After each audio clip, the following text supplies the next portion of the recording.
女孩的头发疯狂地往嘴里钻，两名神父上前阻止，紧接着一只手从女孩的嘴里被拽出，直到松开的手，女孩才逃过一劫。本期带来2022驱魔电影《恶魔的火光》。女儿安妮躲在房间里祷告，母亲发疯似的在门外用头撞击着门。医生诊断她的母亲患有精神分裂症，可安妮知道那不是她的母亲，而是被恶灵占据后的母亲。安妮长大后就读于圣米迦勒大天使驱魔师培训学校，然而天主教会却有个令她不满的传统，只有神父可以进行驱魔仪式，女性只能选择修女，负责辅助后勤工作。这天安妮去给一个老人做日常护理，却没有注意到老人的血液倒流进了输液袋中。突然老人转过头说了一句：“我一直在等你。”没等安妮反应过来，音箱里就传出她去世母亲的歌声，灯光开始不停闪烁。安妮想要逃出去，老人却一把掐住她的脖子，强行和她在音乐中跳起了舞。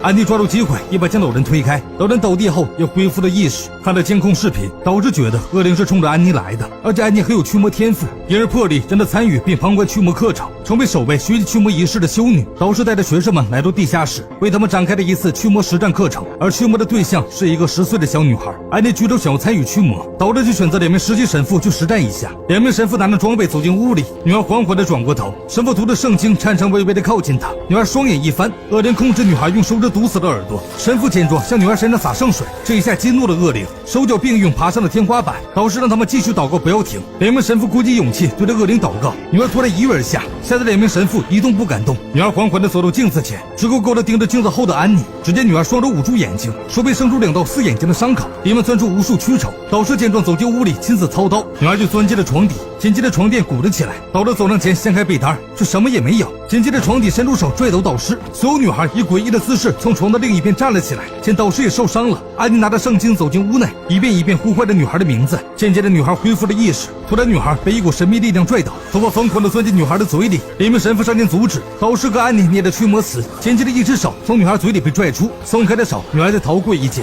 见到安妮的驱魔天赋，神父但丁恳求安妮帮她妹妹驱魔，她的妹妹症状越来越严重了。虽然学校不允许私自驱魔，但丁认为安妮可以与被附身的人沟通，可以更好地解救她的妹妹。随后安妮跟着但丁来到妹妹的住所，妹妹已经睡了3天3夜。安妮在妹妹的头上画了十字架后，妹妹的肚子却出现了剧烈的反应，女孩的肚子越来越大，似乎有什么东西要破体而出。女孩喊着救救我，紧接着肚皮上还出现了类似婴儿的手掌。安妮来到女孩身边和女孩对话，但丁在一旁念着驱魔词。过了一会儿，女孩的肚子变小了，一切都恢复了正常。可第2天，但丁的妹妹就自杀了。学校得知安妮和但丁私自对女孩驱魔，斥责他们根本没有经验，落入了恶灵的圈套。恶灵只得暂时退却，等他们离开又出来控制妹妹自杀。因此安妮被开除，回到了圣玛丽修道院。不久后，但丁再次找到安妮，他的学校发生了一起事件，那个10岁女孩突然病发，并杀死了1名牧师和2名医生。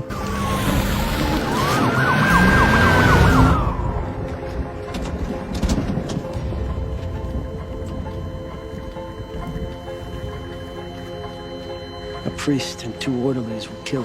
现在被关在主楼地下墓穴的一个牢房里，接着但丁拿出一串项链，这是从女孩身上发现的。安妮认出这条项链，她15岁那年生下了一个孩子，因为没有抚养能力，孩子和这串项链一起送到了福利院。现在看来，这个女孩可能就是她遗弃的女儿了。当晚2人悄悄来到地牢，女儿见到安妮来了，一把扑进她的怀里，紧接着恶灵转移到了安妮身上。安妮用最后一丝意识让他们快跑，可大门被封闭，但丁只能带着女孩躲到另一个房间。被恶灵操控的安妮抓到女孩，要置女儿于死地。